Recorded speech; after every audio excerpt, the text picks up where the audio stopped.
ప్రియమైన వెలిగింపు శ్రోతలకు ప్రభువైన యేసుక్రీస్తు నామములో శుభాలు తెలియజేసుకుంటా ఉన్నాను. ప్రార్థన చేసుకుని దేవుని యొక్క మాటలు విందాం. మమ్మల్ని మిక్కిలిగా ప్రేమించిన మా ప్రియ పరలోకపు తండ్రి, మీ ఘనమైన శ్రేష్టమైన అద్భుతమైన నామానికి వందనాలు స్తోత్రాలు చెల్లిస్తా ఉన్నాను ప్రభువా. మరి ఒక వారం మీ మాటలు వినడానికి మీరు ఇచ్చిన ఈ మంచి అవకాశం కొరకై మీకు వందనాలు చెల్లించుకుంటూ వింటున్నా మా ప్రియులకు అంతరంగాల్లో మీరే నెమ్మదిని సమాధానం దయచేయమని మీ కృపగలిగిన హస్తాలకి అప్పగించుకుంటూ యేసు ప్రభు నామములో ప్రార్థిస్తున్నాం తండ్రి, ఆమేన్.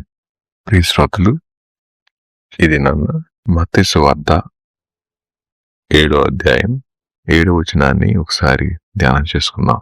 ఈ మాట మనందరికీ సుపరిచితమైందే. యేసుక్రీస్తు ప్రభు వారు ప్రార్థన యొక్క ఆవశ్యకతను గురించి మాట్లాడుతూ వారు చెప్పిన మాట, అడుగుడి మీకు ఇయ్యబడును, వెదకుడి మీకు దొరకను, తట్టుడి మీకు తీయబడును. ఈ మాటల్లో అడగడం, వెతకడం, తట్టడం, ఆస్క్, సీక్, నాక్, ఈ మూడు పదాల్లో అడుగుడి అనే మాట మన అవసరాలను, భారాలను, సందేహాలను దేవుని దగ్గర పెట్టి మనం అడిగినప్పుడు అది మన బలహీనతను అంగీకరించి దేవుని యొక్క సహాయాన్ని కోరడంగా కనబడుతుంది.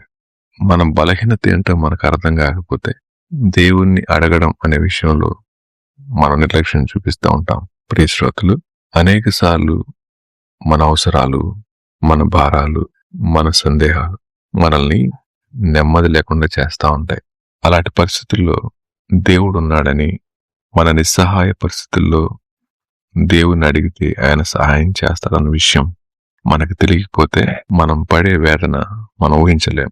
ప్రపంచంలో చాలా మంది తమ అవసరాలు, భారాలు, సందేహాలు ఎవరికి చెప్పాలో తెలియక, ఎవరు తీరుస్తారో అర్థం కాక జీవితాల్లో ముగించుకున్న వారు చాలా మంది లేకపోలేదు. శ్రోతలు, ఈ మాటలు వింటా ఉన్న మీరు నా జీవితాల్లో మన అవసరాల గురించి చింతిస్తూ భారాలను భరించలేమనుకుంటూ సందేహాల అలజడి అంతరంగాన్ని కుదిపేస్తా ఉంటే ఏం చేయాలో పాలుపోని పరిస్థితుల్లో ఒకవేళ మీరు ఉన్నట్లయితే ఈరోజు మీ అన్వేషణకు ఒక జవాబు దొరుకుతుంది. మీరు అడిగితే నా బలహీనతను గుర్తించి దాన్ని అంగీకరించి దేవుని దగ్గరకు వచ్చి మనం అడగగలిగితే తప్పక మనం ఆయన సహాయాన్ని పొందుకుంటాం. బైబిల్ చెప్తుంది, అడగండి తత్ఫలితంగా మీకు ఇవ్వబడుతుంది అని. రెండవదిగా వెదకండి. ఇది కొంచెం తీవ్రమైనటువంటి పదం. అడగడం అనేది సాధారణంగా జరిగేదైతే దానికంటే కొంచెం భారమైంది వెతకటానికి మనకు కావాల్సినటువంటిది. దేవుని ఆశీర్వాదాల కన్నా దేవునిని వెతకాలి. ఆయన చిత్తం, ఆయన సన్నిధి, ఆయన నీతిని వెతికినప్పుడు నిజమైన తృప్తి లభిస్తుంది. చాలా మంది జీవితాల్లో అవసరాల తర్వాత అత్యధికంగా వేధించే అంశం సంతృప్తి. అది లేని కారణం చేత ప్రపంచంలో అనేక మంది తృప్తి ఎక్కడ దొరుకుతుందో తెలియక ప్రపంచ అన్వేషణ చేస్తూనే ఉంటారు. నిజమైన సంతృప్తి దొరికేది దేవుణ్ణి వెతికినప్పుడు మాత్రమే.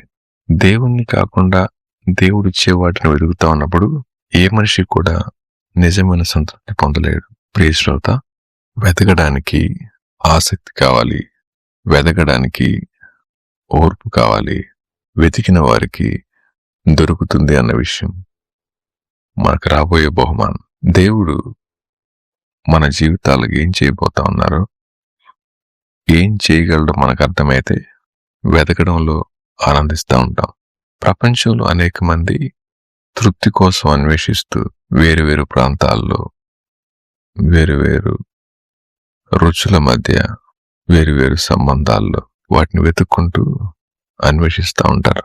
చివరికి ఒకదానిని మించి మరొకటి దొరికినప్పుడు వారు పలికే మాట ఏమిటంటే, దానికంటే ఇది బాగుంది అంటారు, కానీ ఇదే అత్యుత్తమమైందని చెప్పలేరు. కానీ బైబిల్ చెప్తా ఉంది, నిజమైన సంతృప్తి ఆయన చిత్తాన్ని, ఆయన సన్నిధిని, ఆయన నీతిని వెతికినప్పుడు మనకు లభిస్తుంది అని. మూడవదిగా, తట్టుడి మీకు తీయబడును. ఇది నిశ్చలత్వానికి గుర్తు. తట్టుడి అన్నప్పుడు విసుగు చెంది వెళ్ళిపోయేది కాదు, తీసేంత వరకు కొట్టాలని అర్థం. కొన్నిసార్లు మన ప్రార్థనలకు జవాబు వెంటనే రాకపోవచ్చు. అప్పుడు విశ్వాసంతో పట్టుదలతో మనం తడుతూ ఉంటే దేవుని సమయం వచ్చినప్పుడు తలుపు తప్పకుండా తెరవబడుతుంది. తలుపు కొట్టడానికి ఆయుధాలు అవసరం లేదు. తలుపు కొట్టడానికి ప్రజలు అవసరం లేదు. తలుపు కొట్టడానికి మరేమీ అవసరం లేదు. అది ధనవంతులైనా కొట్టచ్చు, జ్ఞానవంతులైనా కొట్టచ్చు, బలహీనులైనా కొట్టచ్చు, అనారోగ్యంతో బాధపడతా ఉన్న వారైనా సరే కొట్టచ్చు. ఎప్పుడైనా మన గృహాల దగ్గరికి భిక్షం అడగడానికి వచ్చేవారు ఉంటారు. వారు తలుపు ముందు నిలబడి తడుతూనే ఉంటారు. లోపల మనకు చిరాకు వస్తుంది. కొన్నిసార్లు తిడతాం, కొన్నిసార్లు లేదు పో అంటాం. మీరు నన్ను గమనించారా? మీరు ఎంత చిరాకు పడినా వారు అలాగే నిలబడతారు. చివరికి విసిగిపోయి తలుపు తీసి చిరాకులో కూడా వారికి ఎంతో కొంత ఇచ్చి పంపిస్తాం. మనకి అంత మనసుంటే మరి దేవుడు తప్పకుండా మన జీవితాలకు సహాయం చేస్తారాయన. ప్రార్థనలో అలసిపోవద్దు. అడుగుతూనే ఉండండి, వెతుకుతూనే ఉండండి, తడుతూనే ఉండండి. దేవుడు మౌనంగా ఉన్నట్లు అనిపించినా ఆయన పని చేస్తూనే ఉన్నాడు. ఆయన పని ఆపే దేవుడు కాదు ఆయన. దేవుణ్ణి వెతికే హృదయం మనం కలిగి ఉంటే, ప్రార్థనలో పట్టుదలతో ఉంటే ఆయన కృపను మనం తెలుసుకోగలుగుతాం. ప్రియ శ్రోతలు, అంత మాత్రమే కాదు, ఈ 3 మాటల యొక్క సారాంశాన్ని మనం గమనించినప్పుడు 3 అద్భుతమైన విషయాలు మనం అర్థం చేసుకోవాలి. ఎందుకలా అన్నారు? అడగండి, వెతకండి, తట్టండి అనే మాట. దీనిలో మనకు కనబడే విషయాలు ఏంటండి అంటే, క్రమక్రమంగా ప్రార్థనలో ఎదగడం. ఒకటి ఇంటెన్సిటీ, తీవ్రత. ఒకదాని తర్వాత ఒకటి పెరుగుతూ ఉంటుంది.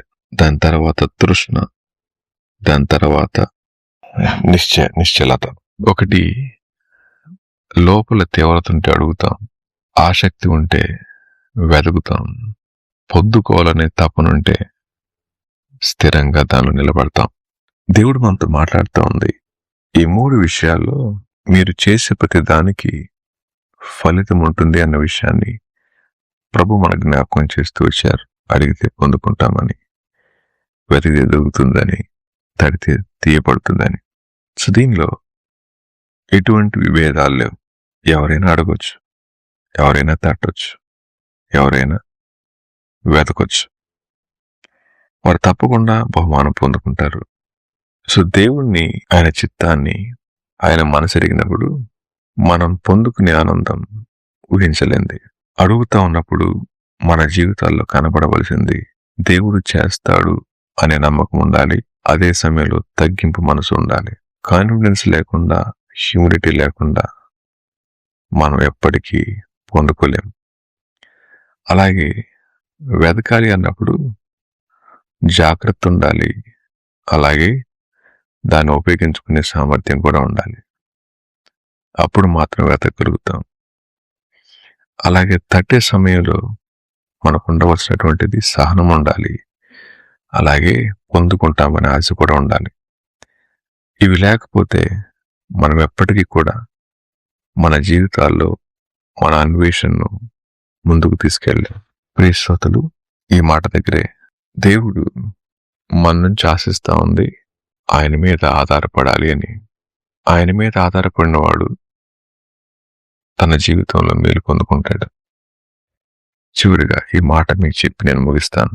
పేతురు రాసిన 2వ పత్రిక 1వ అధ్యాయం 2వ వచనం.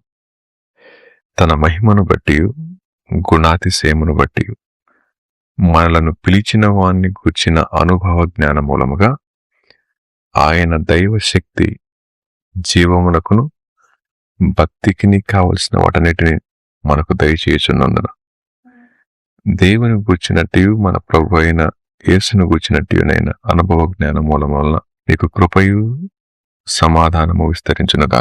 దైవశక్తి అనేది మనకి జీవానికి, భక్తికి కావలసిన వాటిని దయచేస్తుంది అని.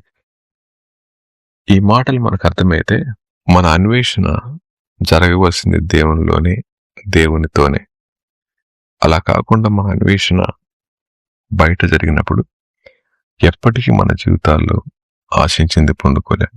కాబట్టి ఇకనైనా మన అన్వేషణను అనుగ్రహించే దేవుని మీద పెట్టి ఆయన అందించే ఆనందాన్ని పొందుకొని ఆయన ఎందు విశ్వాసం ఉంచి మన పాపాన్ని విడిచిపెట్టినప్పుడు నిత్యరాజ్య ద్వారాలు తప్పక తెరవబడతాయి ఆయన కృపను ఆస్వాదించే వారికి.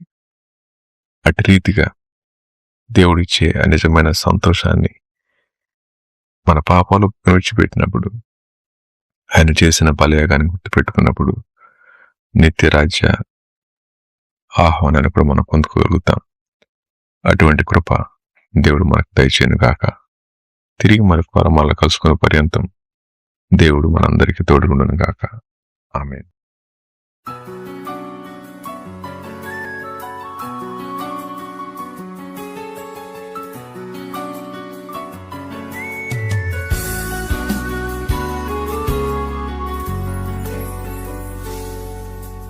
వెలుగు వెలిగించు, వెలుగై వెలిగించు, అందుకే ఈ వెలిగింపు.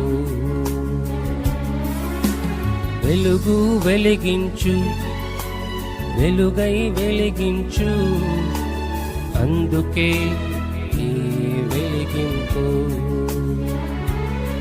చీకటిలో నడిచెనేస్తమా, భయముతో బ్రతికే మిత్రమా, చీకటి వీడు, భయమును వీడు, వాక్యమే నీకు తోడు.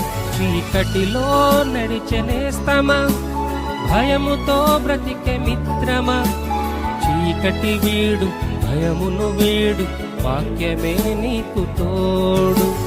వెలుగు వెలిగించు, వెలుగై వెలిగించు, అందుకే ఈ వెలిగింపు.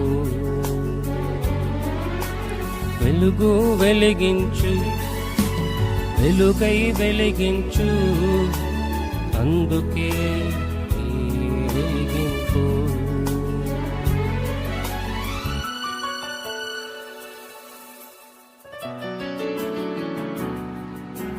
భ్రమలలో బ్రతికే సోదర, భద్రత వెతికే సోదరి, భ్రమలను తీసి భద్రతనిచ్చు, వాక్యమే నీకు తోడు. భ్రమలలో బ్రతికే సోదర, భద్రత వెతికే సోదరి, భ్రమలను తీసి భద్రతనిచ్చు, వాక్యమే నీకు తోడు. వెలుగు వెలిగించు, వెలుగై వెలిగించు, అందుకే ఈ వెలిగింపు. వెలుగు వెలిగించు, వెలుగై వెలిగించు, అందుకే ఈ వెలిగింపు. అందుకే ఈ వెలిగింపు. అందుకే ఈ వెలిగింపు.